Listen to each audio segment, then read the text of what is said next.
ഇന്നുണ്ടല്ലോ രാവിലെ എണീറ്റപ്പോൾ തോന്നി കുറച്ച് കപ്പ വേവിച്ചത് മീൻകറിയും കഴിക്കണമേ. അങ്ങനെ രാവിലെ തന്നെ മീൻകറിയൊക്കെ വെച്ചു. കപ്പ തിളപ്പിച്ച് ഊറ്റിയപ്പോഴത്തേക്കും നമ്മുടെ മക്കളൊക്കെ എണീറ്റ് വന്നു കേട്ടോ. പിന്നെ അവരുടെ കാര്യങ്ങളൊക്കെ ആയിട്ട് ആ പുറകെയായിരുന്നു. അപ്പോൾ പിന്നെ കപ്പയോടെ കിടക്കട്ടെ എന്ന് ഞാൻ വിചാരിച്ചു. അതിനുശേഷം അവരുടെ കാര്യങ്ങളൊക്കെ കഴിഞ്ഞ് ഭക്ഷണമൊക്കെ കഴിച്ച് കുറച്ച് സമയം കളിച്ച് ഒരു 12:30 ആയപ്പോൾ രണ്ടാളും കിടന്നുറങ്ങിയേ. അപ്പോൾ ആ സമയത്ത് ഞാൻ പോയി നമ്മുടെ കപ്പ എടുത്ത് നോക്കിയപ്പോൾ കപ്പ നല്ലോണം തണുത്ത് പോയിട്ടുണ്ടായിരുന്നു. പക്ഷേ മീൻകറി നല്ലോണം എണ്ണയൊക്കെ തെളിഞ്ഞ് വന്നിട്ടുണ്ടായിരുന്നു കേട്ടോ. പിന്നെ കപ്പ ഒരു കുക്കറിലേക്ക് ഇട്ടു. അതിനുശേഷം അതിനൊരു അരപ്പ് തയ്യാറാക്കാൻ വേണ്ടിയിട്ട് ഒരു മിക്സിൻ്റെ ജാറിലേക്ക് പച്ചമുളക്, വെളുത്തുള്ളി, ചെറുള്ളി, കറിവേപ്പില, മഞ്ഞൾപ്പൊടി, കുറച്ച് തേങ്ങ, ഇത്രയും സാധനങ്ങൾ ഇത്തിരി വെള്ളം ഒഴിച്ചിട്ട് ഒന്ന് ഒതുക്കി എടുത്തിട്ടുണ്ട്. അരച്ചങ്ങ് പേസ്റ്റൊന്നും ആക്കിയിട്ടില്ല. അതിനുശേഷം അരപ്പും ചേർത്ത് കൊടുത്തു.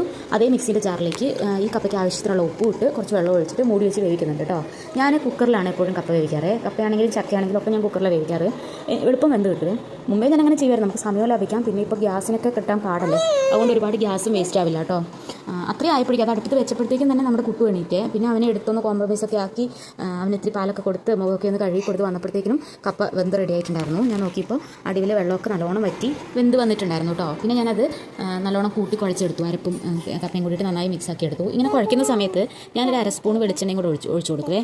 ഇങ്ങനെ പച്ച വെളിച്ചെണ്ണ അവസാനം ഒഴിക്കുമ്പോൾ നല്ല രുചിയാണെന്ന് എന്നോട് അമ്മച്ചി പറഞ്ഞിട്ടുണ്ട് കേട്ടോ. എൻ്റെ അമ്മയുടെ അമ്മയാണ്. അങ്ങനെ അത് കുഴച്ച് ഒരു പാത്രത്തിലേക്ക് മാറ്റി വെച്ചു. ഇനി ഇത്തിരി ചൂടാറിയിട്ട് ഇതൊന്ന് കഴിക്കണം.